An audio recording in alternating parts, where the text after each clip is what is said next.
ever-growing virus of fake news. Fake Seiten, bots. Fake news, the enemy of the people. ვაშუქებთ რეალობას. ჩვენ ვამკვიდრებთ მაღალ სტანდარტს, პასუხისმგებლიან ჟურნალისტიკას.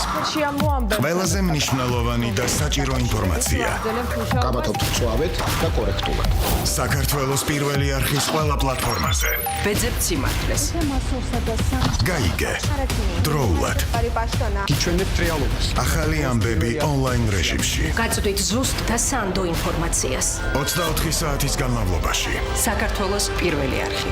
შენი საინფორმაციო სივრცე. ყველა ახალი ამბავი გადაამოწმენ აქ.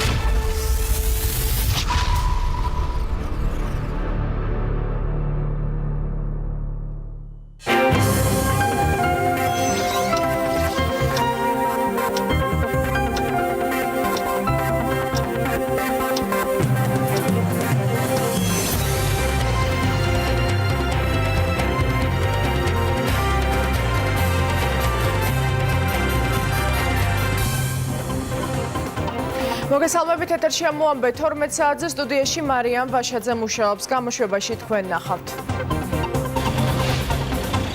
კორონავირუსით ინფიცირების გაზრდილი შემთხვევები საქართველოში, როგორია პაციენტების ჯანმრთელობის მდგომარეობა. 1,420,000 ინფიცირებული მსოფლიოს მასშტაბით, რა ვითარება COVID-19-თან დაკავშირებით სხვადასხვა ქვეყანაში. საქართველოში კორონავირუსით ინფიცირებულთა რაოდენობა 12-ით გაიზარდა და 208 შეადგინა, მათ შორის 46 გამოჯანმრთელებული და 3 გარდაცვლილია. ახალი პაციენტები კი ქვეყნის მასშტაბით სხვადასხვა კლინიკაში არიან მოთავსებულები. როგორია მათი ჯანმრთელობის მდგომარეობა, თამარ ნადარეიშვილი გვერდება ახლა ღია ეთერში და ბოლო ინფორმაციას მოგვაწვდის. თამარ, გისმენთ. 12 ახალი შემთხვევიდან პაციენტები მთელი ქვეყნის მასშტაბით 3 სხვადასხვა კლინიკაში არიან გადანაწილებულები. ესენი არის ქუთაისის, ბათუმისა და თბილისის კლინიკები. 2 ახალი პაციენტი შეყვანილია თბილისის ინფექციურ კლინიკაში, როგორც კლინიკის სამედიცინო დირექტორმა მარინა ეზუგბაიამ განმარტა. 2 პაციენტი 70 წელს ზევით არის და ერთ-ერთ მათგანს აქვს ქრონიკული დაავადება, ეს არის დიაბეტი და მათი დაინფიცირების წყარო უკავშირდება ეგრეთ წოდებულ ეროვნული ბანკის კლასტერს. დღესვე მარინა ეზუგბაიამ მათ კლინიკაში მოთავსებულ სხვა პაციენტების ჯანმრთელობის მდგომარეობასთანაც დაკავშირებითაც გააკეთა განცხადება და აღნიშნა, რომ 2 პაციენტს აქვს შედარებით მძიმე პნევმონია, თუმცა გარკვეული პოზიტიური ნიშნები შეინიშნება მათ ჯანმრთელობასთან დაკავშირებით. ეს 2 პაციენტი გახლავთ 70 წელს გადაცილებული. ერთ-ერთ მათგანს აქვს ჩაქრიანი დიაბეტი, ამიტომ ესე იგი ორმაგი რისკი აქვს, ერთთან ასაკი და თანარსებული დაავადება დიაბეტის სახით, მეორეს მხოლოდ ასაკი. ეს პაციენტები ახლა გუშინ დღის მეორე ნახევარში მოთავსდა ჩვენთან და მაშინ დადასტურდა. ახლა გაფართოებული კვლევები ჩატარდება, ამ კვლევების შედეგებს და სუბიექტურ ობიექტურ მონაცემების შეჯერებით ხვალ შემიძლია უფრო კარგად აგიხსნათ მათი ზოგადი მდგომარეობა. ყავდა 4 მძიმე პნევმონიით პაციენტი, რომელთაგან 2 უკვე დასტაბილურდა და ჩვეულებრივ განყოფილებაში არის გადაყვანილი და ჯერჯერობით 2 გვჩება კვლავ მძიმე პნევმონიით, თუმცა აქაც უკვე შეინიშნება გაუმჯობესება და ალბათ იმედი მაქვს, რომ ერთ-ორ დღეში მათაც ჩვეულებრივ განყოფილებებში გადავება. ბოჭორიშვილის სახელობის კლინიკაში ახალი დადასტურებული შემთხვევები არ დაფიქსირებულა, როგორც კლინიკის წარმომადგენლები აცხადებენ. ამ დროისთვის მათი კლინიკის ბუქსირებულ განყოფილებაში COVID-19-ის დიაგნოზით 13 პაციენტი მკურნალობს, მათგან 6 არის 18 წლამდე პაციენტი და ყველა მათი პაციენტის ჯანმრთელობის მდგომარეობა არის დამაკმაყოფილებელი, მხოლოდ ერთის მდგომარეობა რჩება საყურადღებო. ბოქსირებულ სექტორში მკურნალობს 46 პაციენტი, 46 პაციენტიდან 13-ია დადასტურებული დიაგნოზით კვლავ. აქედან 18 წლამდე ასაკის პაციენტია 6, პაციენტების მდგომარეობა დამაკმაყოფილებელია, ერთი პაციენტი რჩება საყურადღებო. შიდა გავრცელება არის, მაგრამ ყველას წყარო ცნობილია. ყველა მოდის თვითიზოლაციიდან და ძირითადად მათი ოჯახის წევრები არიან უფრო ადრე დაინფიცირებულები და იდენტიფიცირებულია მათი დაავადების წყარო. ბოლო მონაცემებით მთელი ქვეყნის მასშტაბით განთავსებულ საკარანტინო სივრცეებში 4600-ზე მეტი ადამიანია მოთავსებული, ხოლო სტაციონალური მეთვალყურეობის ქვეშ 375 პირი რჩება. გვადლობ თამარის თამარნადარეიშვილი იყო. თბილისის ზღვის ჰოსპიტალში, რომელიც ხელების ცენტრია, კორონავირუსი ერთ პაციენტს დაუდასტურდა. ახალი პაციენტი 14 წლისაა, რომლის ოჯახის წევრსაც COVID-19 გუშინ დაუდასტურეს. პაციენტს თბილისის საუნივერსიტეტო კლინიკაში გადაიყვანენ. კლინიკასთან იმყოფება ახლა თათია კუჭუხიც და ის ბოლო ინფორმაციას მოგვაწვდის. თათია, გისმენთ. დიახ, მარიამ, ცხელების ცენტრში სულ ცოტა ხნის წინ დადასტურდა კიდევ ერთი ინფიცირების შემთხვევა, ეს არის 14 წლის მოზარდი, რომელიც არის გუშინ დადასტურებული მშობლების კონტაქტი. მოზარდის ჯანმრთელობის მდგომარეობა, როგორც კლინიკაში განმარტეს, არის საშუალო სიმძიმის და მას დღის განმავლობაში გადმოიყვანენ საუნივერსიტეტო კლინიკაში. რაც შეეხება ზოგადად პასუხებს, დღის განმავლობაში ჩატარებული კვლევებიდან ლუგარის ლაბორატორიიდან კლინიკაში ელოდებოდნენ 25 პაციენტის პასუხს და როგორც უკვე გითხარით, ერთი იქნა მხოლოდ და მხოლოდ დადასტურებული. ამ 25 ანალიზში შედიოდა მედპერსონალი და არც ერთ მათგანს COVID ინფიცირება არ დაუდასტურდა. რაც შეეხება პირველ საუნივერსიტეტო კლინიკას, აქ ჯამში 71 პაციენტი განაგრძობს მკურნალობას, რომელთაგან 53 არის COVID ინფიცირებული. ლევან რატიანს დღეს ჩვენთვის არ განუმარტავს ერთ შემთხვევაზე, როგორც ვიცით, გუშინ 52 პაციენტი იყო COVID ინფიცირების დიაგნოზით მოთავსებული. დღის განმავლობაში კი 54 პაციენტი თბილისის ზღვის ჰოსპიტალიდან გადმოყვანილი პაციენტი დაემატება. რაც შეეხება კრიტიკულ დეპარტამენტში მყოფ პაციენტებს, ლევან რატიანის განმარტებით, ამ დროისათვის მათი მდგომარეობა კვლავაც ნარჩუნდება როგორც დადებითი დინამიკის და არის სტაბილური. ასევე რატიანმა ისაუბრა 42 წლის მამაკაცზე, რომელიც ფასდებოდა ერთ-ერთ ყველაზე მძიმე პაციენტად და მან აღნიშნა, რომ მისი მდგომარეობაც ამ დროისათვის არის სტაბილური. ლევან რატიანმა ასევე ყურადღება გაამახვილა ორ სულებზეც, რომლებსაც უტარდებათ კვლევები და მათი მდგომარეობა არის დადებითი და ვარაუდობს, რომ კლინიკას რამდენიმე დღეში დატოვებენ. ასევე დადებითი დინამიკით ნარჩუნდება 13 წლის მოზარდის მდგომარეობა, რომელიც კლინიკაში რამდენიმე დღის წინ გადმოიყვანეს.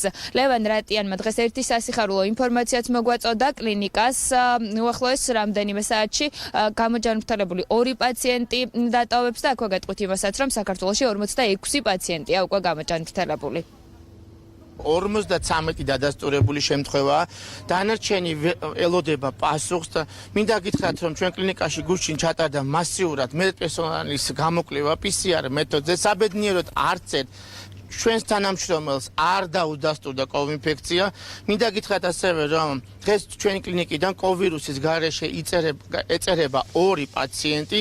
ასევე მინდა გითხრათ, რომ პაციენტები, რომლებიც ჩვენ კლინიკაში არიან მოთავსებული, განსაკუთრებით ალბათ ყველა საინტერესო კრიტიკული მედიცინის დეპარტამენტში, მათი მდგომარეობა მინდა გითხრათ, რომ ყველა მათგანთან ამ ეტაპამდე გვაქვს დადებითი დინამიკა. გუშინ ჩატარდა 25 კვლევა, 25-დან 1 არის დადებითი პასუხი მიღებული, 24 უარყოფითი არის. დაწყებულია პაციენტების გადაყვანა პროფილურ კლინიკებში, ანუ ეს ერთი პაციენტი გადავა თბილისის პირველ საუნივერსიტეტო კლინიკაში, დანარჩენი გადანაწილდება პროფილური კლინიკების მიხედვით. ჩატარდა ასევე ამ 25-დან არის ჩვენ თანამშრომლებზე ჩატარებული კვლევები, რომლებიც მოგეხსენებათ 14 დღიანი გრაფიკით მუშაობენ, ანუ 14 დღის განმავლობაში ისინი აქ არიან. მათთან ყველასთან უარყოფითი მოვიდა პასუხები.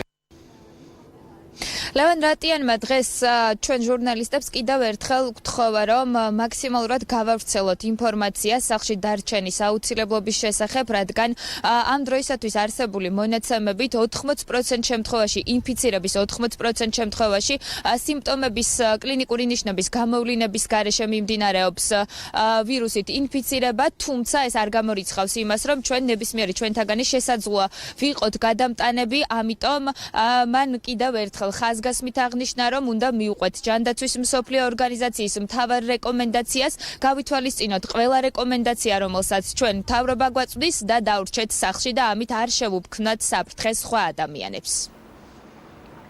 მადლობ თათია კუჭუხიძე იყო.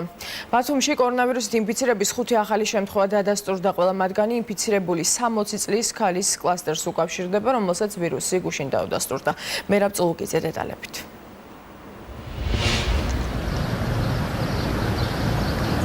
5 ხუთივე ახალი შემთხვევა უკავშირდება 60 წლამდე ქალბატონს, რომელსაც ბათუმში კორონავირუსი გუშინ დაუდასტურდა. ეს კლასტერი ძირითადად უკავშირდება ქობულეთს, ვინაიდან ვირუსის დადასტურებამდე ქალი იმყოფებოდა ქობულეთის ერთ-ერთ სოფელში, მშობლების ოჯახში. ამ დროისთვის ინფიცირებულია ქალის 40 წლამდე შვილი და მამა და ასევე კორონავირუსი დაუდასტურდა მშობლების 3 მეზობელს. ეს იყო პირველი შემთხვევა ბათუმში, როდესაც შიდა გადაცემა მოხდა ისე, რომ ინფიცირების წყარო არის უცნობი. ამ დრომდე მიმდინარეობს კონტაქტების დაზუსტება. აჭარის ჯანდაცვის მინისტრის მოადგილის ნინო ნიჟარაძის განცხადებით დადგენილია 37 კონტაქტი, მათ შორის 17 არის მედპერსონალი, იმ კლინიკების წარმომადგენლები, რომელშიც იმყოფებოდა ინფიცირებული ქალი ვირუსის დადასტურებამდე და 20 პირი კი არის მისი სანათესაოსა და მშობლების სამეზობლოს წარმომადგენელი. ყველა მათგანი იმყოფებოდა თვითიზოლაციაში და გამოკვლევა მოხდა ამ პირობებში. 5-ს დაუდასტურდა საეჭვო კონტაქტებიდან კორონავირუსი, თუმცა როგორც გითხარით, კონტაქტების მოძიება ისევ გრძელდება. აღსანიშნავია, რომ ის ინფიცირებულები, რომლებიც ქობულეთში ცხოვრობდნენ, ასევე იმყოფებოდნენ სამედიცინო დაწესებულებებში და ამ დროისთვის დაკეტილია სოფლის ამბულატორია და ქობულეთის რაიონული საავადმყოფო. იქ იმყოფებიან ეპიდემიოლოგები და რამდენიმე წუთში იქ მივა აჭარის ჯანდაცვის მინისტრი. აჭარის ჯანდაცვის სამინისტროში აცხადებენ, რომ ჯერ გადაწყვეტილება მიღებული არ არის, თუმცა არ გამორიცხავენ, რომ ქობულეთში უსაფრთხოების ზომები კიდევ უფრო გამკაცრდეს. მინდა გითხრათ, რაოდენობა გაიზარდოს, რომლებიც არიან იზოლაციაში. შესაძლოა, რა თქმა უნდა, გაიზრდება, ეს უკვე ვიცით, რომ გაიზრდება, ვინაიდან ამ მედიკოსებიდან, რომლებიც ჩვენ პირველ ეტაპზე გავიყვანეთ ან თვითიზოლაციაში, ან კარანტინში, ძირითადად გახავთ ბათუმის სამედიცინო დაწესებულების მედპერსონალი, რომლებსაც კავშირი ჰქონდათ პირველ პაციენტთან და არა ამ 5 დადასტურებულ შემთხვევასთან. ეხლა ჩვენ უკვე შევისწავლით ამ 5 დადასტურებულ შემთხვევასთან კონტაქტში მყოფ სამედიცინო პერსონალს. მათ მიეცემათ მკაცრი გაფრთხილება თვითიზოლაციის ან კარანტინის რეჟიმში, რომელსაც ისინი, ასე ვთქვათ, ან აირჩევენ, ან დაექვემდებარებიან. ხუთივე ინფიცირებული, რომელთაც დაუდასტურდა დღეს კორონავირუსი, გადაყვანილია კლინიკა მედალფაში. ამდენად კლინიკაში სულ არის 14 ინფიცირებული. მათგან ყველას მდგომარეობა ამ დროისთვის არის სტაბილური, მძიმეა, მხოლოდ 70 წლის მამაკაცის მდგომარეობა, რომელიც ისევ მართვით სუნთქვაზე რჩება. ეს მერაბ წულუკიძე იყო. კორონავირუსის ორი ახალი შემთხვევა იმერეთში ქუთაისის ინფექციურმა საავადმყოფომ ლაბორატორიიდან 2 პაციენტის პასუხი მიიღო, რომელთაგან ერთი დადებითი აღმოჩნდა. კლინიკის მთავარი ექიმის თეიმურაზ ნადირაძის ინფორმაციით, ქუთაისის საავადმყოფოში იმერეთის სამტრედის მუნიციპალიტეტის ცხელების ცენტრიდან COVID-19-ის დიაგნოზით კიდევ ერთი პაციენტი გადაიყვანეს. ამ დროისთვის კლინიკაში ახალი კორონავირუსით ინფიცირებული 8 პაციენტი იმყოფება. გასული დღე-ღამის განმავლობაში ქუთაისის ცხელების ცენტრს 28 პირმა მიმართა, მათგან ანალიზ დღეს კიდევ 5 პაციენტს აუღებენ და ლაბორატორიაში გაგზავნიან. 8 პაციენტი გვიწევს სტაციონარში COVID-19 დადებითი ანალიზები და დადგენილი შემთხვევები. გუშინ ღამის საათებში 2 არის შემოსული, 3 პაციენტი გვიწევს, რომლებიც კვლევას გადიან. ესენი ძირითადად არიან ამ უკვე დადგენილი პაციენტების ახლობლები და ოჯახის წევრები და დღეს იქნება მათზე რაღაც სადიაგნოსტიკო კვლევები. 8-დან 4 პაციენტის მდგომარეობა მძიმეა, პნევმონიებით გართულებული და საჭიროებენ ინტენსიურ დახმარებას. აღებული იქნა 8 ნიმუში, 8-ის პასუხი არის უარყოფითი. დღეისთვის ჯერჯერობით მიმდინარე ეტაპისთვის უკვე დაგეგმილია 5 პაციენტზე ნიმუშის აღება. მიმდინარეობს აღების პროცესი და გადაიგზავნება და დაავადებათა კონტროლის ლაბორატორიაში.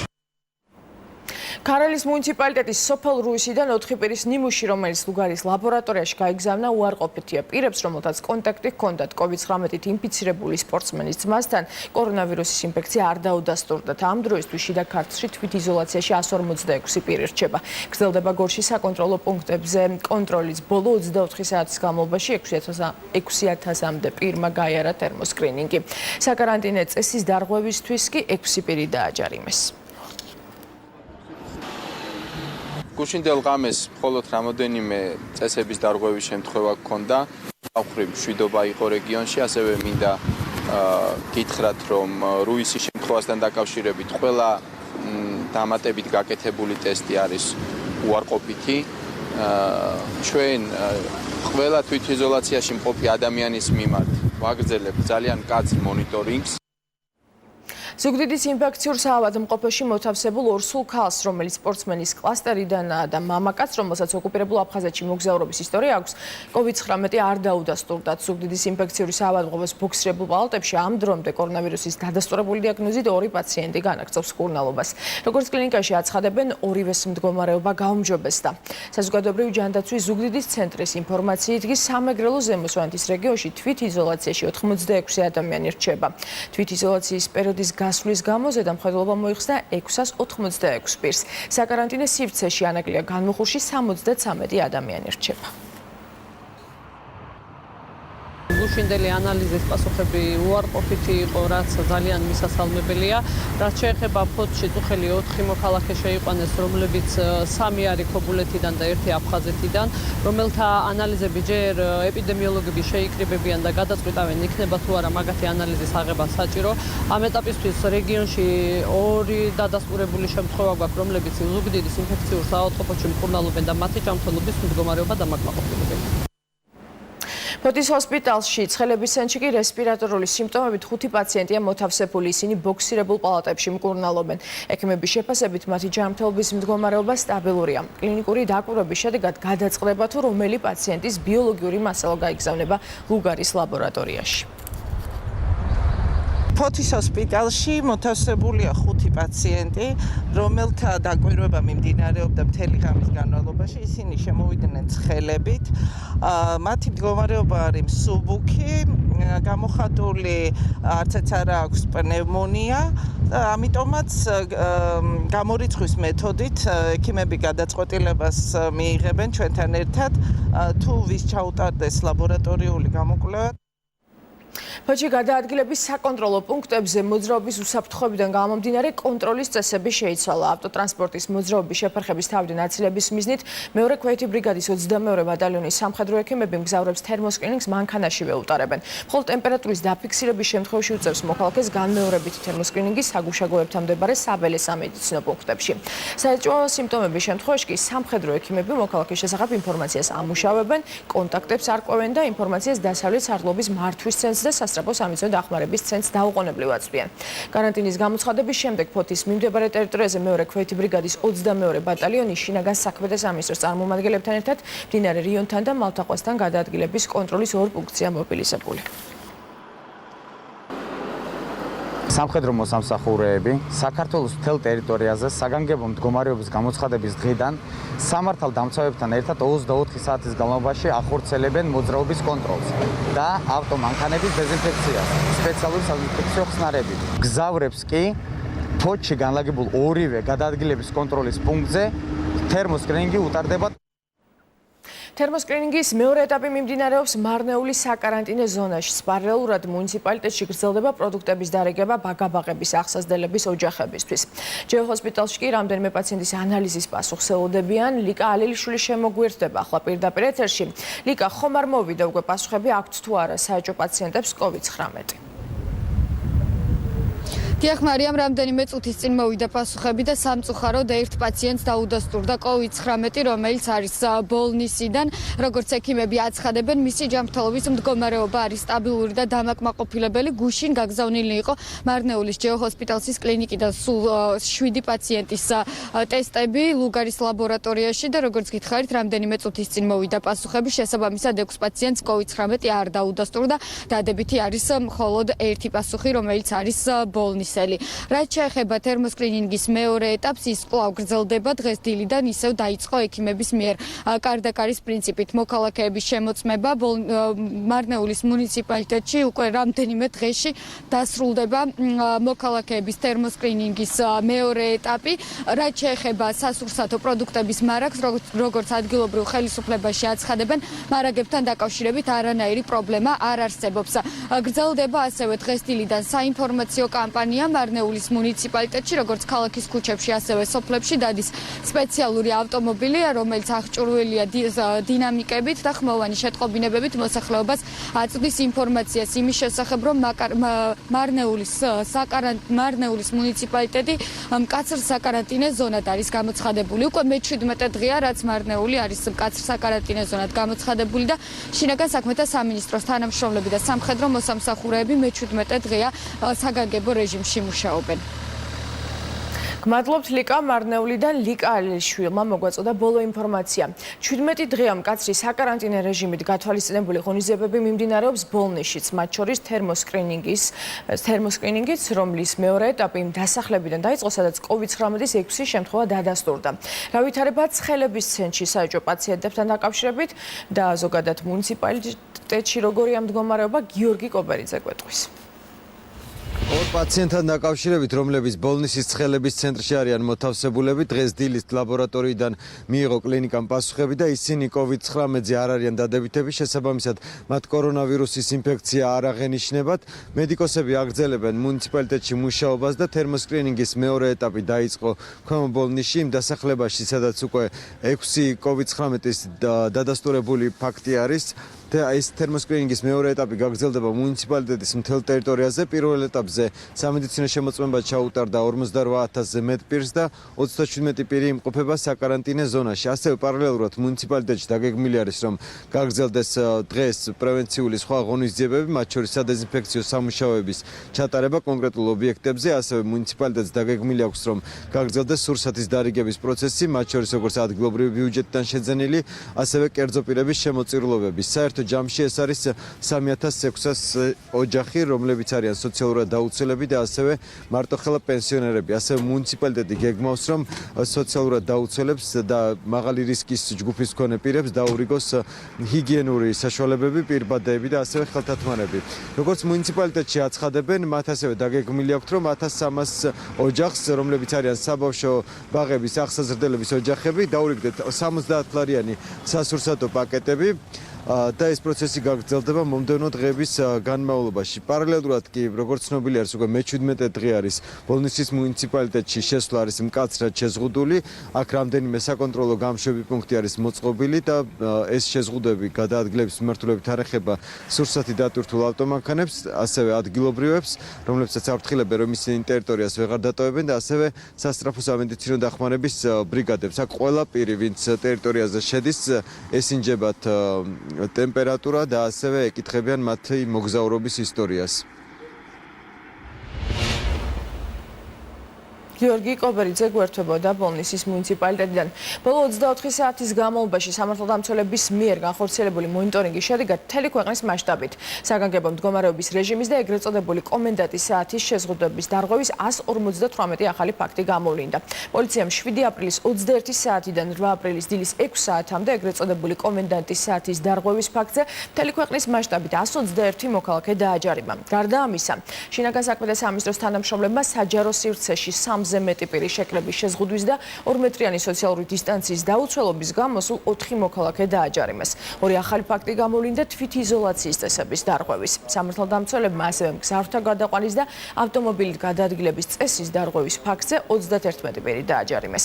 შეგახსენებთ, რომ საგანგებო მდგომარეობის რეჟიმის დარღვევა ფიზიკური პირის 3000, ხოლო იურიდიული პირის 15000 ლარით დაჯარიმებას იწვევს. საღამოს 21 საათი დილის 6 საათამდე შეგრძალებათ გადაადგილება, გადეწერა 3000 ლარიანი ჯარიმა, ასევე ბლოკპოსტზე ჯარისკაც, წაუქციეთ იქვე მდგომი ბარიერი და იყავით აგრესიული. რის გამოც დაარღვიეთ კანონი 173 მუხლი, რაც მოიცავს პოლიციის ან ჯარისკაცის კანონიერი მოთხოვნისადმი დაუმორჩილებლობას. რის გამოც ხართ ადმინისტრაციულ სამართალდამცველთა კოდექსის 173 მუხლით დაკავებული. ქვეყნის მასშტაბით 6 ლაბორატორიაში კორონავირუსზე 200-მდე პაციენტის ნიმუშის კვლევა მიმდინარეობს. დაავადებათა კონტროლის ეროვნული ცენტრის ხელმძღვანელის ინფორმაციით, კვირის ბოლოს შესაძლებელია დაინფიცირებულთა რაოდენობა 400-მდე გაიზარდოს. მისი თქმით, აპრილის მთელი თვე და მაისის პირველი 2 კვირა საკმაოდ რთული იქნება და მნიშვნელოვანია მოსახლეობამ ყველა რეკომენდაცია გაითვალისწინოს. პროგნოზირებთ, რომ თქვათ ამ კვირის ბოლოს უნდა გქონდეს სადღაც 300-დან 350-მდე აი ამ ფარგლებში უნდა იყოს, ანუ სადღაც 400-მდე, უпростоრად 350-დან 400-მდე. აი შემდგომი კირვები და თქვენ კარგად გახსოვთ, რომ ჩვენი გამოსვლების დროს აღინიშნებოდა, რომ ეს თვე იქნება საკმაოდ რთული. აპრილის ბოლოს ჩვენი პროგნოზია, რომ იქნება დაახლოებით 1000-1200 ფარგლებში ინფიცირებული, ამიტომ აპრილი, მაისის სადღაც პირველი 2 კვირა იქნება საკმაოდ რთული. ამერან გამყრელიძე მოსახლეობას რელიგიურ დღესასწაულებზე ტაძრებში შეკრებისგან თავის შეკავებისკენაც მოუწოდებს. დაავადებათა კონტროლის ეროვნული ცენტრის ხელმძღვანელის თქმით, კანონი ყველასთვის ერთია. არსებული საშიშროებიდან გამომდინარე ის მოუწოდებს მოსახლეობას დარჩნენ სახლში და ღვთისმსახურებას დისტანციურად ტელევიზიის საშუალებით ადევნონ თვალი. თავი შევიკავოთ წელს მაქსიმალურად რამდენადაც შეგვიძლია. ანუ ის მთავარი სლოგანი დავრჩეთ სახლში და მივცეთ ჩვენ საშუალება ჩვენს მღვდელმთავრებს, რომ დისტანციურად ტელევიზიის საშუალებით ვიყოთ ჩართული ლოცვაში და წირვაში. და კიდევ ერთი თემა, რაზეც დაავადებათა კონტროლის ეროვნული ცენტრის ხელმძღვანელმა ისაუბრა. ამერან გამყრელიძე ამბობს, რომ სანამ კლინიკებში საწოლების საკმარისი რაოდენობა, კორონავირუსით დაინფიცირებული პაციენტების მკურნალობა ჰოსპიტალურად მოხდება. რაც შეეხება ქვეყანაში არსებული ტესტების მარაგს, როგორც გამყრელიძემ თქვა, ქვეყანაში PCR ტესტების დეფიციტი არ არის და ამ კვირაში ქვეყანას 20,000 ახალი ტესტი ექნება. ბევრ ქვეყნებში დიახ მსუბუქ შემთხვევებს მკურნალობენ სახლში. გარკვეულ პერიოდში ხას უსვა ამას. რაღაცა თქვათ ეგრეთ წოდებული თამასის შემდეგ ამაზე შეიძლება ჩვენ ვიფიქროთ, მაგრამ ჩვენი მაინც კლინიცისტებთან ერთად კონსულტაციების შემდეგ იმ აზრამდე ვართ მისული, რომ ამ ეტაპზე ჯერჯერობით სანამ ჩვენ საკმაო რაოდენობა გვაქვს საწოლებისა უკვე გამოყოფილ კლინიკებში მართვის, ჯერჯერობით მაინც ვარჩევთ იმას, რომ ეს შემთხვევები იმართოს ჰოსპიტალურად. ისე არის მარაგები ივსება, ჩვენი გათვლებით ამ კვირაში სადღაც 20,000 ტესტი გვემატება, მაისის შუა რიცხვებამდე ჩვენ დაახლოებით კონტრაქტები გაფორმებული გვაქვს 60,000 ტესტზე. აგრარულ ბაზრებს ექნებათ მუშაობის გაგრძელების შესაძლებლობა, თუმცა აუცილებელი იქნება იმ რეკომენდაციების გათვალისწინება, რომელზეც ბოლო დღეებშია საუბარი. ამის შესახებ თბილისის მერმა მოამბესთან ინტერვიუში განაცხადა, როგორც იცით, ვირუსის გავრცელების პრევენციის მიზნით, მთავრობის გადაწყვეტილებით აგრარული ბაზრები დროებით დაიხურა სურსათის ეროვნულმა სააგენტომ კი ის მოთხოვნები და რეკომენდაციები გაავრცელა, რომლის დაცვაც სავალდებულოა როგორც ბაზრის ადმინისტრაციის, ისე მომხმარებლის მხრიდან. აგრარულ ბაზრებს, რა თქმა უნდა, ექნებათ შესაძლებლობა მუშაობის გაგრძელების, ოღონდ აუცილებელი იქნება ყველა იმ რეკომენდაციის გათვალისწინება, რომელზეც არის საუბარი ბოლო დღეების განმავლობაში, განხორციელდეს პრევენციული ღონისძიებები, ჩატარდეს სადიზინფექციო სამუშაოები, დაცული იყოს დისტანცია, დაცული იყოს ყველა ის მოთხოვნა, რომელიც მნიშვნელოვანია იმისთვის, რომ არ დავაზიანოთ და არ დავაზარალოთ ერთმანეთი. ამ ყველა ღონისძიების და მოთხოვნების გათვალისწინებით, რა თქმა უნდა, მათ ვინც დააკმაყოფილებს ამ ყველაფერს, ექნებათ შესაძლებლობა მუშაობის გაგრძელების. კორონავირუსის ინფექციის გავრცელების პრევენციის მიზნით სამშენებლო ობიექტების მონიტორინგი დაიწყო. ინფრასტრუქტურის სამინისტროს საავტომობილო გზების დეპარტამენტის ხელმძღვანელების, შრომის ინსპექტორების დეპარტამენტის და ტექნიკური და სამშენებლო ზედამხედველობის სააგენტოს წარმომადგენელთან ერთად ქუთაისის შემოვლითის სამტრედიის გზის მშენებლობის პროექტზე იმყოფებოდნენ, სადაც გაცემული რეკომენდაციების შესრულების პროცესს გაეცდნენ. მთავრობის 191 დადგენილების შესაბამისად წინასწარ მოწმდება და მონიტორინგი უტარდება სამშენებლო ობიექტებს იმის დასადგენად, თუ რამდენად არის ადგილებზე დაცული ვირუსის პრევენციისთვის აუცილებელი რეკომენდაციები. კარგია, რომ კომპანიები აცნობიერებენ იმ გამოწვევებს, რაც დღეს მდგომარეობით გვაქვს და ემზადებიან სწორად მართონ პროცესები, იმუშაონ უსაფრთხოდ, თან არ შეაჩერონ ტემპი. ჩვენ შევიმუშავეთ საგანგებო სიტუაციაში მოქმედების გეგმა, რომელშიც გაწერილია ყველა რეკომენდაციები, რომელიც არის მსოფლიო ჯანდაცვის ორგანიზაციის, საქართველოს მთავრობის, ასევე შრომის საფრთხეების საერთაშორისო ორგანიზაციიდან და მიყვებით ნელ-ნელა ამ გეგმის განხორციელებას. მსოფლიოში ვირუსის გავრცელებიდან დღემდე COVID-19-ით 1.430.000 ადამიანი დაინფიცირდა. ვირუს 82.000 ადამიანი ემსხვერპლა. განიკურნა 302.000 პირი. ვირუსის გავრცელების კუთხით ყველაზე რთული მდგომარეობა შეერთებულ შტატებშია, სადაც დაინფიცირებულთა რაოდენობა 400.000-ს საჯარბებს. ამერიკას მოსდევს ესპანეთი 151.000 ინფიცირებულით, შემდეგ კი იტალია და საფრანგეთია.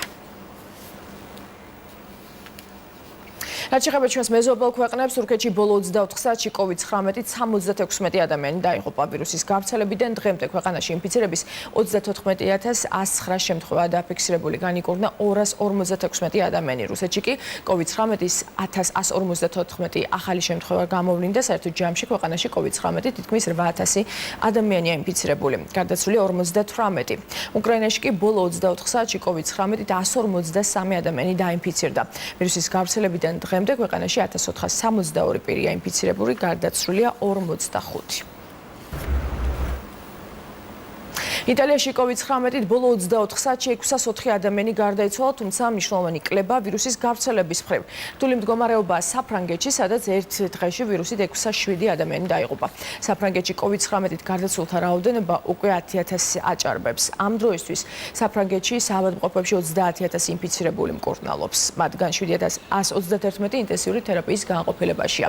დიდ ბრიტანეთში კი ვირუსით ბოლო 24 საათში 854 ადამიანი დაიღუპა. ესპანეთში კი ვირუს ბოლო 24 საათში 743. რამდენიმე ევროპული ქვეყანა კი COVID-19-ის გავრცელების პრევენციის მიზნით დაწესებული შეზღუდვების გამარტივებას იწყებს, მათ შორის ნორვეგია, სლოვენია და ავსტრია და ჩეხეთი.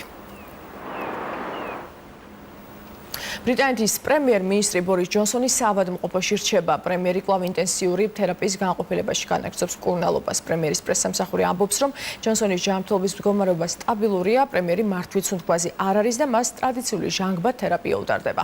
პრესსამსახურის ცნობით, პრემიერს პნევმონია არ აქვს. კორონავირუსით ინფიცირებული დიდი ბრიტანეთის პრემიერ-მინისტრი საავადმყოფოში სიმპტომების გავარესების შემდეგ კვირას გადაიყვანეს.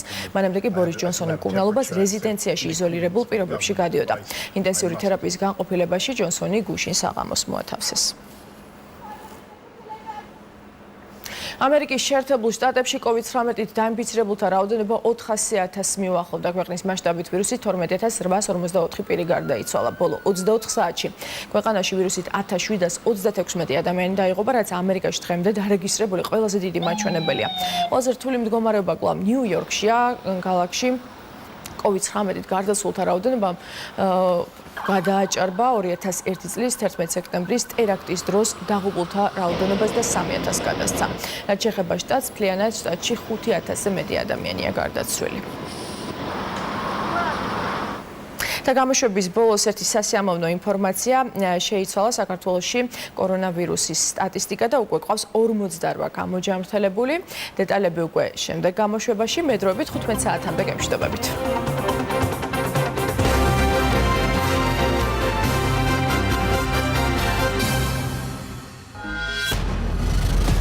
თქვენ გაქვთ უფლება იცოდეთ სიმართლე. მხოლოდ